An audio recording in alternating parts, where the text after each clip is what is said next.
Alright, well, I don't know how much of that you saw in the last video, but I've got it done. It's sharp. That's a sand flap. That's not a grinding stone. You know, it's got little flaps on there. But anyway, I've cut that. Now eventually I will come back to my ears and I'll reshape that once I dig them back in here. But that's pretty sharp. I use them to cutting in roots and stuff.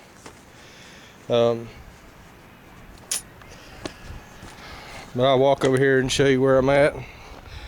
There's my can collection. I got it, winds are blowing it everywhere. Well, today's been a nice day, just real windy.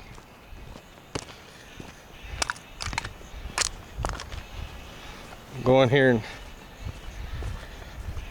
show you what I've done so far. Now, anybody who's ever really done, you know, a lot of digging, they normally don't see a wore out shovel. It's kind of a phenomenon, especially in the United States. A wore out shovel. But you know, like Ghost digs swimming pools. That's what he does for a living. He made a real nice swimming pool. He made one look like a guitar. He sent pictures to me. If I can find them, I need to post them. But at some point, you've got to start sculpting. You can only dig so much, and I've dug all this with a shovel. But I mean, you can you got a track hoe or backhoe, you can dig this out. But anyhow, all this was done with that little spade. I've got to sharpen it up too. Like I said, all my shovels and stuff are sharp. My axes, my hose, garden hose for those who think otherwise. I got them real sharp. You know, they'll cut your foot. They might cut your toe off. I keep everything sharp because you got to cut through these roots. You know, that's the secret.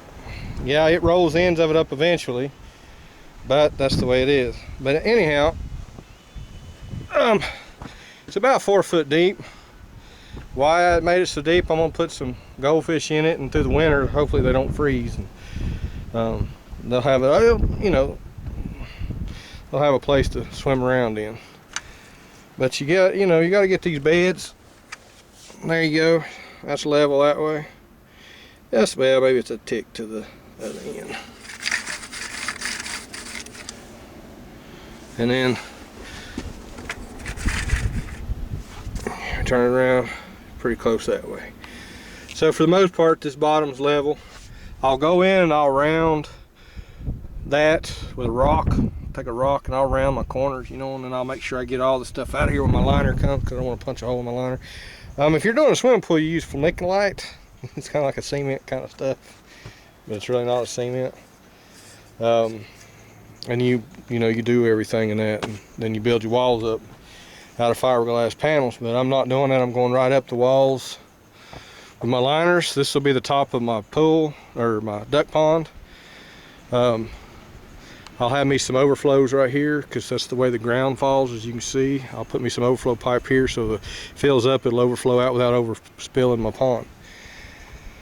But I got to round this, you know, got to get that edge off of it. I'll round it like I did that one, and it'll all be kind of cool. And shoot, who knows, I might want to come in here and lay in here with an inner tube or something. Play around with my ducks. But anyhow, it's going to take another day or so. I've got to water dirt. You look at it, you know, looks like a mole.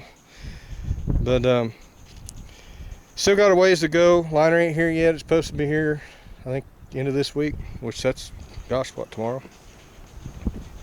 Might be end of next week. I can't remember. Anyhow, that's all from the Reality Workshop.